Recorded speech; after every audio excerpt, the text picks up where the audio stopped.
हमारे यहाँ ही लोग सरमायाकारी, इन्वेस्टमेंट, इन चीज़ों पर बड़ा तमस्कुर उड़ाते हुए दिखाई देते हैं सोशल मीडिया पर, तो हुकूमत के लिए ये भी एक बहुत बड़ा चैलेंज बना हुआ है। बिस्मिल्लाहिर्रहमानिर्रहीम।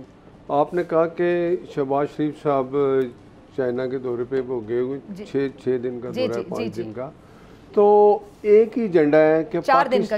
जी मैंने कहा एक ही एजेंडा है कि पाकिस्तान में मुआशी और कहते हैं ना इस्तेहकाम तब भी आएगा जब सियासी इस्तेहकाम आएगा। और उसके लिए आपको पता है कि हुकूमत की ये कोशिश है कि जो अपोजिशन है, जो भी हालात हैं, कोई कहता है मेरे साथ धांधली होगी, कोई कहता है मेरे साथ धांधली होगी, सब धांधली कह रहे हैं, लेकिन उसके लिए इलेक्शन ट्रिब्यूनल बना है, कोर्ट फैसले कर रहे हैं।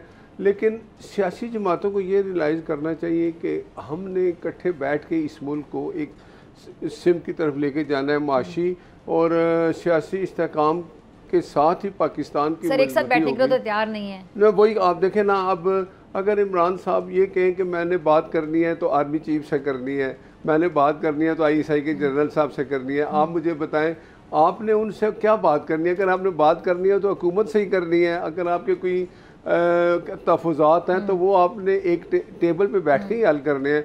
लेकिन अगर आपका एजेंडा ये है कि हमने बात करनी नहीं, हमने इस्तेहकाम लाना ही नहीं, पाकिस्तान इसी तरह गैर मुस्तहकम रहे, तो ये तो फिर आपका एजेंडा है जो नहीं होना चाहिए। बट साहब हुकूमत की तरफ से भी ना 2 तरह के मुज़ाद बयानात आ जाते हैं। कहीं से खबर आती है कि हुकूमत बात करने के लिए तैयार है, नवाज शरीफ साहब बात करना चाहते हैं, लेकिन कहीं आपकी पार्टी से ऐसे बयानात आ जाते हैं कि इससे बात नहीं हो सकती। नहीं, ऐसी मेरा ख्याल है हमारी कभी बात नहीं। आप ये देखें कि जब इमरान लियाजी साहब की हुकूमत थी तो उस वक्त भी शहबाज शरीफ साहब अपोजिशन लीडर थे, उन्होंने कहा था कि हम मुआशी इस्तेहकाम के लिए एक ही झंडे पे आते हैं, तो इमरान साहब ने कहा आप तो NRO मांग रहे हैं। हाँ। तो बात यह है कि वो अपोजिशन में हो या हुकूमत में, वो उनका एक ही एजेंडा है कि पाकिस्तान में मैं ये समझता हूँ कि इस्तेहकाम ना हो, और इस्तेहकाम उसी सूरत होगा जब आप किससे बात करेंगे? अगर आपको कोई इलेक्शन में आप चाहते हैं कि कोई नया कानून साजी करे तो वो किसके साथ बैठ के करेंगे? हुकूमत के साथ बैठ के करेंगे। अपोजिशन और हुकूमत बैठेगी तो कुछ बात होगी।